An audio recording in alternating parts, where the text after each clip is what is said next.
நீங்கள் இந்த உலகத்தில் முதல்ல உருவான ஒரு பொருளாதார ரீதியான ஒரு தத்துவம் எது அப்படின்னு பார்த்தீங்கன்னா கேபிட்டலிசம் தான். ஓகேவா?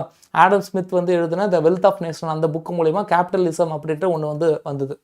கேபிட்டலிசம் ஒரு துருவம் அப்படின்னா அதுக்கு நேர் எதிர் துருவமாக இருக்கக்கூடிய ஒரு லெஃப்ட் விங் பார்ட்டியா இல்லை இடதுசாரி சித்தாந்தத்தோட உருவான ஒரு தத்துவம் தான் வந்து என்னன்னா கம்யூனிசம். கேபிட்டலிசம் ஒரு சைடு இருக்குது, கம்யூனிசம் ஒரு சைடு இருக்குது. கேபிட்டலிசம் நீங்கள் கேபிட்டலிசத்தை பற்றி நீங்கள் தெளிவாக புரிஞ்சுக்கணும் அப்படின்னா the capitalism is nothing but entire நீங்கள் என்ன டிபார்ட்மெண்ட் எடுத்தாலும், என்ன ப்ராடக்ட் எடுத்தாலும், என்ன சர்வீஸ் எடுத்தாலும் எல்லாமே வந்து ப்ரைவேட் கண்ட்ரோலில் தான் இருக்கும். கேபிட்டலிசம் மிகப்பெரிய அழிவை வந்து கொடுக்கும்.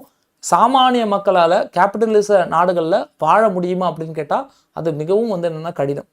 அதே போல் கம்யூனிசம் அப்படின்னா எல்லாமே கவர்மெண்ட் பார்த்துக்கும். ஆனால் கம்யூனிசமும் ஒரு அழிவை தான் கொடுக்கும். ஓகேவா? ஏன் அழிவை கொடுக்கும் அப்படின்னா எல்லாமே கவர்மெண்ட் பார்த்துக்கும் பொழுது ஒரு விதமான சமத்துவம் இருந்தாலும் கூட சோம்பேறித்தனமும் அதிகமாகும். நல்லா உழைக்கிறவனும் நல்லா உழைக்காதவனும் ஒரே தட்டில் இருக்கும் பொழுது என்ன ஆகும்னா, நல்லா உழைக்கிறவன் இதுக்கப்புறம் நான் ஏன் உழைக்கணும், சொத்துக்கு ஒரு உச்சவரம் இருக்கும், நான் எதுக்கு உழைக்கணும், சொத்துக்கே அவ்வளோ உச்சவரம் இருக்குது, நான் அடைஞ்சிட்டேனே அப்படின்னு வரும்.